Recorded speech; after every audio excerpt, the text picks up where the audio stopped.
ঘড়িতে এখন বাজছে রাত 12:30 আর আমরা সকলে মিলে এখন বেলুন ফোলাচ্ছি। কেন বেলুন ফোলানো হচ্ছে তার কারণটাও বলছি। পরের দিন ছিল বৌমার সাধ ভক্ষণের দিন।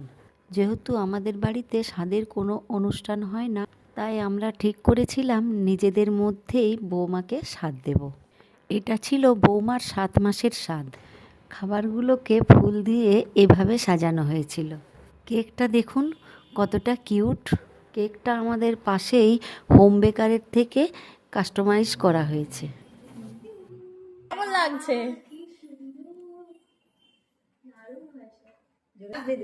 কেমন লাগছে? আচ্ছা, একটু মেনুগুলো তাহলে বলে দাও কি কি আছে। ভাত, পোলাও, ফিশ ফ্রাই, নানান রকমের ভাজা, স্যালাড, ডাল,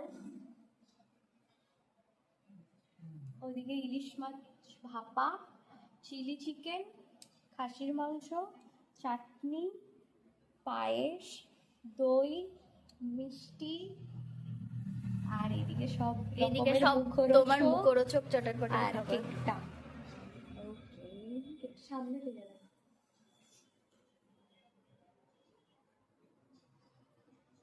খুব কিউট।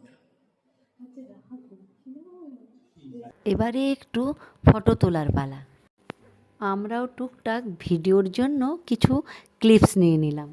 খাওয়া দাওয়ার পর আমাদের প্ল্যান ছিল কতক্ষণে কেকটা কাটা হবে। কেকটা দেখতে এতটাই সুন্দর ছিল যে ওটা কাটতে ইচ্ছে করছিল না। এই সবাই একটু হাততালি দাও।